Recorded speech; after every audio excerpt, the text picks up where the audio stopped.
BREWDOG, when the punk dream collapses, workers pay the price. The collapse of BREWDOG into administration has left 484 workers redundant and 38 pubs closed across the UK.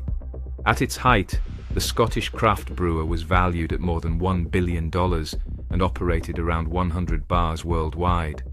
This week, much of the business was sold for £33 million to Tilray Brands, while dozens of venues were simply shut. For workers and small investors, the end has been brutal, from rebel brand to corporate giant. BREWDOG was founded in 2007 by James Watt and Martin Dickey with a deliberately rebellious image.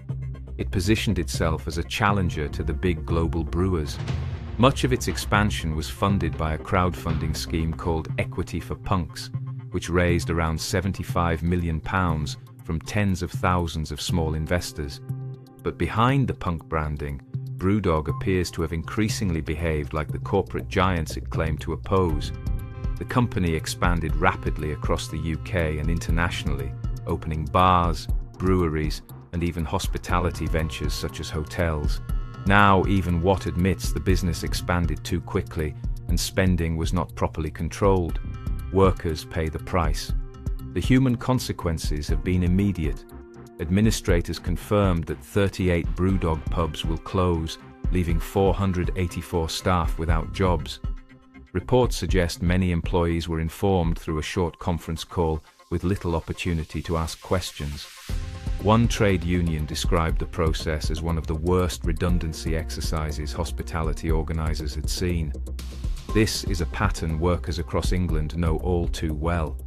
When companies expand aggressively and the strategy fails, the people who lose their livelihoods are rarely the executives who made the decisions.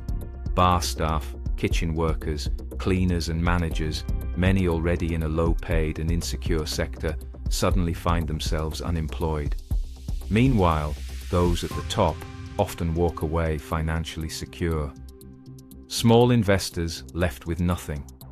The collapse has also exposed the risks faced by ordinary investors. Many supporters bought shares through BREWDOG's Equity for Punks scheme, believing they were backing a community-driven business.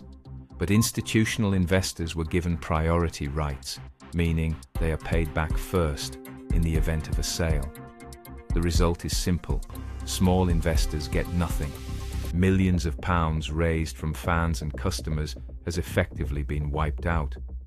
A warning for the hospitality sector. Stephen Morris, General Secretary of the Workers of England Union, highlighted, "The BREWDOG collapse also reflects wider pressures facing pubs and hospitality across the England as the hospitality industry faces rising costs, falling consumer spending, and high debt levels." But the biggest lesson is about accountability. Ambitious expansion may build headlines and billion-pound valuations, yet when the model collapses, workers and small investors are the ones left carrying the cost. For independent trade unions like the Workers of England Union and employees alike, BREWDOG's fall is a reminder that behind the marketing slogans and branding, the realities of corporate power remain the same, and workers normally pay the price. This underscores why fair pay and security matter in hospitality more than ever.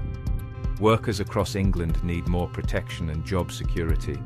The WEU will continue to fight hard to ensure your employment rights are protected.